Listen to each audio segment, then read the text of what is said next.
খালেদা জিয়ার চিকিৎসায় আজ বসছে মেডিকেল বোর্ড। যোগ দেবেন জন হপকিন্সের চিকিৎসকরা। দেশবাসীর কাছে তারেক রহমানের দোয়া কামনা।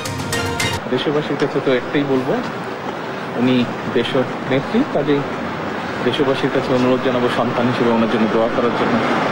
নির্বাচন কমিশনের চাকরির প্রলোভনে কোটি টাকার বাণিজ্য। কেএসএফ ট্রেডের প্রতারণায় নিঃস্ব অনেকেই পদক্ষেপ নেবে ইসি। আমাদের কোম্পানি যা জনবল দিবে আমাদেরকে জাস্ট সেটা পদায়ন করে, আর বাইরে আমাদের কোনো কিছু নেই। চাঁপাইনবাবগঞ্জে যক্ষ্মা, নিউমোনিয়া, জলাতঙ্ক টিকার সংকট, বিপাকে সেবা গ্রহীতারা। দ্রুত সরবরাহ না হলে স্বাস্থ্য খাতে বিপর্যয়ের শঙ্কা। যদি আমরা ঠিকমতো বাচ্চাদের টিকা না দিতে পারি তাহলে রোগের ভয়াবহতা সৃষ্টি হবে।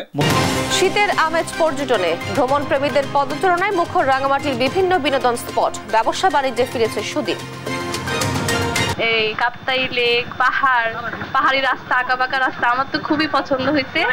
গাজায় যুদ্ধবিরতি ঘোষণার পরও ইসরায়েলি বর্বরতায় 120 ফিলিস্তিনের প্রাণহানি। কাল থেকে যুদ্ধবিরতি কার্যকর। Lots of dew. That's a one hand at 6. Oh, mid wicket.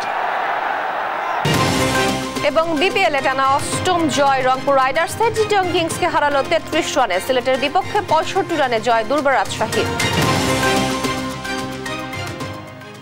দেখছিলেন শিরোনাম সংবাদ সকালে, আপনাদের সঙ্গে আছি আমি তোয়া আফরোজ। এবার বিস্তারিত। বিএনপি চেয়ারপারসন বেগম খালেদা জিয়ার চিকিৎসায় রাতে বসছে মেডিকেল বোর্ড। বোর্ডে তারেক রহমান ও জুবাইদা রহমানের পাশাপাশি যুক্ত থাকবেন লন্ডন ক্লিনিক ও বাংলাদেশের চিকিৎসকরাও, যেখানে ভার্চুয়ালি যোগ দেবেন জন হপকিন্স হাসপাতালের চিকিৎসকরাও। সেখানে সিদ্ধান্ত আসতে পারে খালেদা জিয়ার পরবর্তী চিকিৎসার বিষয়ে। খালেদা জিয়া দীর্ঘদিন ধরে liver cirrhosis, kidney, diabetes, arthritis সহ নানা শারীরিক অসুস্থতায় ভুগছেন। তার সুস্থতায় ছেলে তারেক রহমান দেশবাসীর কাছে দোয়া চেয়েছেন। মায়ের কথা যখন বললেন, স্বাভাবিক দেশবাসীর কাছে তো একটাই বলবো, উনি দেশের নেত্রী, কাজেই দেশবাসীর কাছে অনুরোধ জানাবো সন্তান হিসেবে ওনার জন্য দোয়া করার জন্য। নির্বাচন কমিশনে চাকরি দেওয়ার নামে কোটি কোটি টাকা বাণিজ্য করছে একটি প্রতারক চক্র। কেএসএফ ট্রেড নামের একটি প্রতিষ্ঠান খুলে চাকরি দেওয়া নামে স্ট্যাম্পে লিখিত দিয়ে টাকা আদায় করছে চক্রটি। তবে চাকরি পাওয়া তো দূরের থাক, চক্রের হাতে টাকা দিয়ে নিঃস্ব হয়েছেন অনেকেই। অভিযোগ আর প্রমাণ পেলেও বিষয়টি নিয়ে কোনো পদক্ষেপ নেয়নি নির্বাচন কমিশন। M A আজিমের report. কি নাম কি নাম? তানজিনা আক্তার। এটা একটাই তো আপনার? না না, একটাই। আর কোনটা? আমিও তো আবেদন করছিলাম। আর আপনি নিয়োগপত্র পাইছেন? নিয়োগপত্র তো আমাদের টাকা নিয়েছে, এই করে আমার সঙ্গে হয়েছে আপনার কোন কথা হয়েছে? না, আমরা নিয়োগপত্র জিজ্ঞেস করেন, আমি নিয়োগপত্র পাইছেন না। নিয়োগপত্র কয়েক লাখ টাকা দিয়েও নির্বাচন কমিশনে চাকরি না পেয়ে কেএসএফ ট্রেড নামের প্রতিষ্ঠানে ক্ষুব্ধরা। ইতিমধ্যে পালিয়েছে অধিকাংশ কর্মকর্তা কর্মচারী। তোপের মুখে এখনো চাকরি দেওয়ার আশ্বাস প্রতিষ্ঠানটির এমডি শামীম হোসেনের। আপনারা আমাকে যেহেতু আসছেন, আপনারা জানছেন, অবশ্যই জানিয়ে আসছেন, আপনারা আমাদেরকে একটা দিন সময় দেন।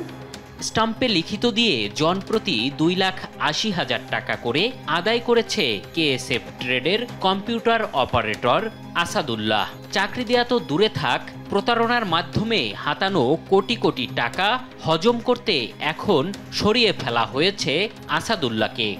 ওনার সঙ্গে বাইরে কিছু লেনদেন করছে এবং ওর চেক স্টাম্প দিয়ে টাকা নিচ্ছে, কিন্তু এই মেয়েটা অটোমেটিক আমাদের ফাইনাল রেজাল্টে আছে এবং উনি পদায়ন করবে, এটাতে আমাদের জানার বাইরে ছিল না। উনি আমাদেরকে ক্লেম করার সঙ্গে সঙ্গে আমরা ওই ছেলেকে গত পরশুদিন চাকরি থেকে অব্যাহতি দিয়েছি। ভুক্তভোগীদের অভিযোগ, এমডি শামীম হোসেনের নির্দেশেই টাকা আদায় করত আসাদুল্লাহ। রেজাল্ট আসছে, সব আসছে, এই যে নিয়োগপত্র, কিন্তু দেখা যাচ্ছে যে ফাইনালি নিয়োগে আসেনি, পদায়নে আসেনি। প্রাথমিকভাবে তারা হচ্ছে টাকা ছাড়া কোনো কাজ করে নেই। এখন তারা বলতেছে স্টাফ বরখাস্ত করছে, আসলে দেখা যাচ্ছে স্টাফ বরখাস্ত করে না, উনি নিজেই নির্দেশ করছে তুমি দেখো, কাজটা দেখো। এবং এমডি সাহেব নিজেও কিন্তু অস্বীকার করার সুযোগ নাই, কারণ ওনার সকল ধরনের ডকুমেন্ট আছে, কল রেকর্ড, ভিডিও সব কিছু আছে। চুক্তি করে কেএসএফ ট্রেডকে নিয়োগের দায়িত্ব দেয় ময়মনসিংহ আঞ্চলিক নির্বাচন কর্মকর্তা। তবে নিয়োগে অবৈধ বাণিজ্যের প্রমাণ থাকলেও কোনো পদক্ষেপ নিচ্ছেন না তারা।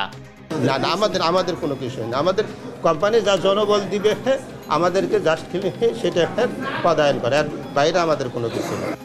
124 জন ড্রাইভার, সিকিউরিটি গার্ড ও পরিচ্ছন্নতা কর্মী নিয়োগের চুক্তি হলেও প্রায় 1.5 থেকে 200 জনের কাছ থেকে 2,80,000 টাকা করে আদায় করেছে কেএসএফ ট্রেড। এতে শামীম চক্রের বাণিজ্য হয়েছে 3.5 কোটি টাকারও বেশি। এম এ আজিম, দেশ টিভি, ঢাকা। ঢাকা বিশ্ববিদ্যালয়ের ছাত্র ইউনিয়নের সভাপতি মেঘ মল্লার বসুকে আগামী 24 ঘন্টার মধ্যে গ্রেফতারের দাবি জানিয়েছে ঢাকা বিশ্ববিদ্যালয়ের শিক্ষার্থীরা। শুক্রবার রাতে লাল সন্ত্রাসী একমাত্র পথ উল্লেখ করে সামাজিক যোগাযোগ মাধ্যমে ফেসবুকে একটি পোস্ট করেন ঢাকা বিশ্ববিদ্যালয়ের ছাত্র ইউনিয়ন সভাপতি মেঘ মল্লার বসু। সেই পোস্টের প্রতিবাদেই মধ্যরাত থেকে ঢাকা বিশ্ববিদ্যালয়ের বিক্ষোভ করেন বিভিন্ন হলের শিক্ষার্থীরা। যদিও সমালোচনার মুখে ততক্ষণে পোস্টটি মুছে দেন ছাত্র ইউনিয়নের সভাপতি মেঘ মল্লার বসু। লাল সন্ত্রাস ঘোষণার প্রতিবাদে শিক্ষার্থীরা হলপাড়া থেকে একটি মিছিল নিয়ে ভিসি চত্বর হয়ে ঢাকা বিশ্ববিদ্যালয়ের টিএসসিতে এসে শেষ হয়। সেখানে শিক্ষার্থীরা বলেন, লাল সন্ত্রাসের নামে বাম সংগঠনগুলো দেশকে অস্থিতিশীল করার চেষ্টা করছে। অবিলম্বে মেঘ মল্লার বসুকে গ্রেফতারের দাবি জানান শিক্ষার্থীরা। ক্যাম্পাসে যৌক্তিক দাবি দেওয়া হতে পারে, ক্যাম্পাসে যৌক্তিকভাবে প্রতিবাদ হতে পারে, কিন্তু শিক্ষকদের সাথে বেয়াদবি বরদাস্ত করা হবে না।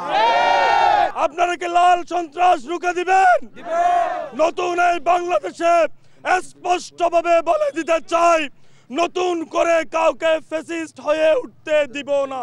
অতি দ্রুত যারা বাংলাদেশে সন্ত্রাস কায়েম করতে চায় তাদেরকে আইনের আওতায় নিয়ে আসতে হবে।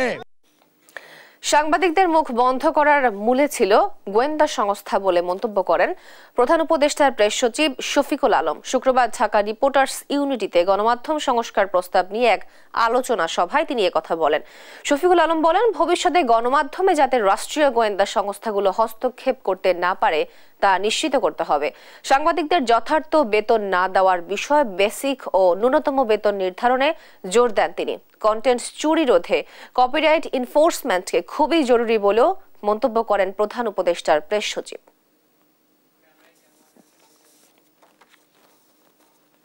লক্ষ্মীপুরে শীতকালীন সবজি কেজি প্রতি কমেছে 15 থেকে 20 টাকা। এ বিষয়ে বিস্তারিত জানাতে যুক্ত হচ্ছেন সহকর্মী সাইফুল ইসলাম স্বপন। স্বপন, বাজারে ভক্তদের স্বস্তি ফিরেছে কি জানাবেন?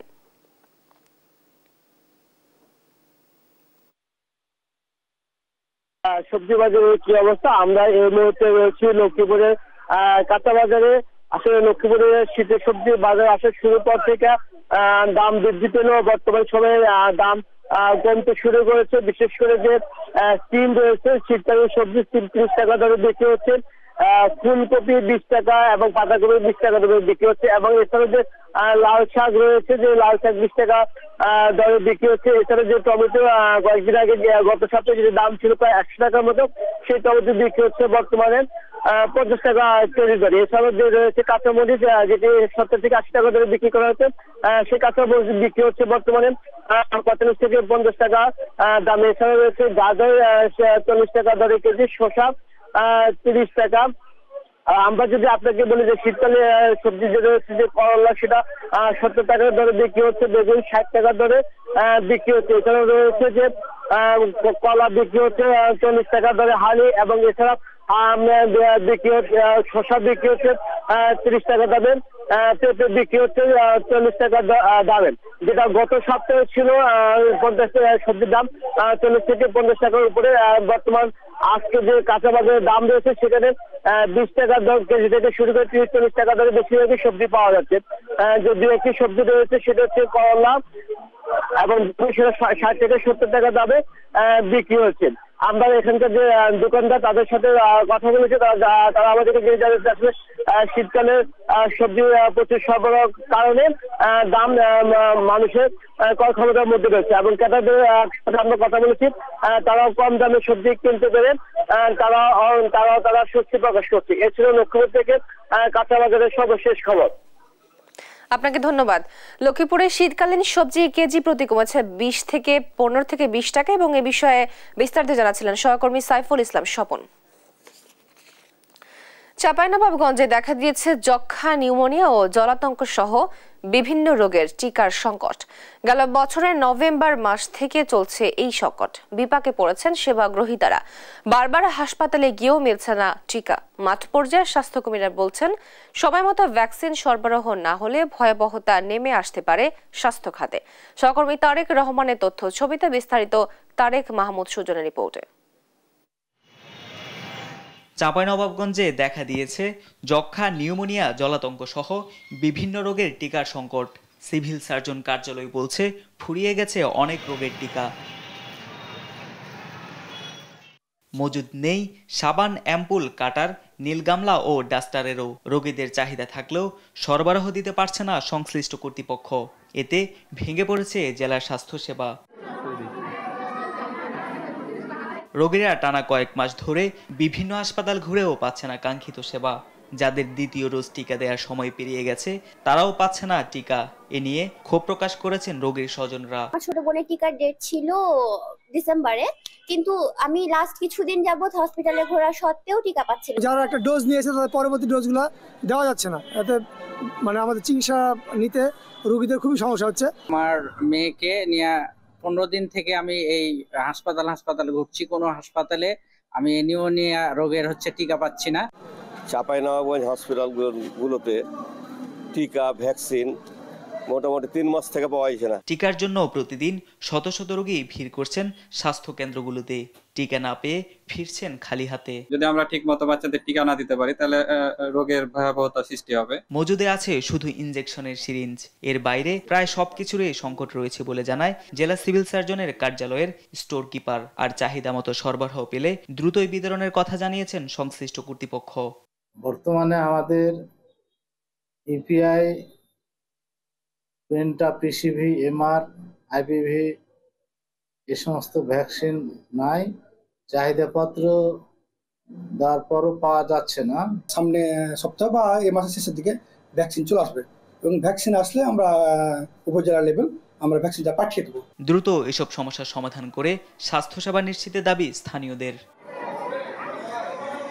নিউজ ডেস্ক, দেশ টিভি। শীতের আমেজ শুরুর পর থেকেই রাঙামাটির পর্যটন কেন্দ্রগুলো পর্যটকদের পদচারণায় মুখর হয়ে উঠেছে। রাঙামাটি শহরের বিভিন্ন পর্যটন কেন্দ্রের পাশাপাশি সাজেকেও এখন পর্যটকের কোণঠাসা। বিশেষ করে ছুটির দিনগুলোতে পর্যটকদের আনাগোনা থাকে সবচেয়ে বেশি। মিশু মল্লিকের রিপোর্ট জানাচ্ছেন তারেক মাহমুদ সুজন। রাঙামাটির পর্যটন আইকন ঝুলন্ত সেতু। শীতের শুরু থেকেই পর্যটকদের পদচারণায় মুখর হয়ে আছে ঝুলন্ত সেতুর পুরো এলাকা। যান্ত্রিক কোলাহল ভুলে প্রকৃতির কোলে সময় কাটাতে রথ পাহাড়ের শহরে ছুটে আসছেন তারা। ঝুলন্ত সেতুর পাটাতনে হাঁটা চলার পাশাপাশি অনেকেই কাপ্তাই হ্রদে করছেন নৌ ভ্রমণ। পাশাপাশি শহরের পল অয়েলেও রয়েছে দর্শনার্থীদের ব্যাপক ভিড়। শুধু রাঙ্গামাটি শহর নয়, সাজেক ভ্যালিতেও নেমেছে পর্যটকের ঢল। সকাল থেকে জিপ মাহিন্দ্রায় আঁকাবাঁকা সড়ক পেরিয়ে সাজেকে ছুটে যাচ্ছেন পর্যটকরা। রাঙ্গামাটির প্রাকৃতিক সৌন্দর্য দেখে বিমোহিত হচ্ছেন তারা। এই প্রথম এসেছি, খুবই ভালো লাগছে। এই কাপ্তাই লেক, পাহাড়ি রাস্তা, আঁকাবাঁকা রাস্তা আমার তো খুবই পছন্দ হয়েছে। অনুভূতিটা খুবই সুন্দর, কারণ এখানে পরিবেশটা দেখে অনেক ভালো লাগতেছে। ছেলে মেয়েদের নিয়ে আসছি, খুব ভালো লাগতেছে। যতটুকু দেখলাম তার ভিতরে বেশ ভালোই লাগতেছে। এখন বাকিটা আরো দেখবো, আরো হয়তো ভালো লাগবে ইনশাআল্লাহ, সেই আশাই রাখি। পিকনিকের জন্য খুব একটা ভালো সময় এটা। ঝুলন্ত ব্রিজ দেখলাম, পার্কে আসলাম, ওটাও ভালো লাগলো। ডিসেম্বর জানুয়ারি মাসে পূর্বের থেকে ভালো ব্যবসা হচ্ছে বলে জানান হোটেল ব্যবসায়ীরা। আলহামদুলিল্লাহ, গত মাস ডিসেম্বরে আমরা খুব ভালো একটা ব্যবসা করেছি। আগামী জানুয়ারি মাসে রানিং নিয়ে চলতেছে। মোটামুটি আমাদের 70-80% বুকিং অলরেডি হয়ে আছে। প্রতিদিনই 3 থেকে 4 হাজার পর্যটক ঝুলন্ত সেতু দেখতে আসে বলে জানান পর্যটন কমপ্লেক্স কর্তৃপক্ষ। দৈনিক গড়ে 3 থেকে 4 হাজার দর্শনার্থী রাঙামাটিতে ভ্রমণ করছে। এছাড়া আমাদের যে অ্যাকোমোডেশন আছে, এখানে প্রায় আমাদের গত 2-1 দিন যাবৎ 80% বুকিং রয়েছে। রাঙ্গামাটি শহর ও সাজেক মিলে প্রতিদিন রাঙ্গামাটিতে ভ্রমণ করছেন প্রায় 7 থেকে 8 হাজার পর্যটক। নিউজ ডেস্ক, দেশ টিভি।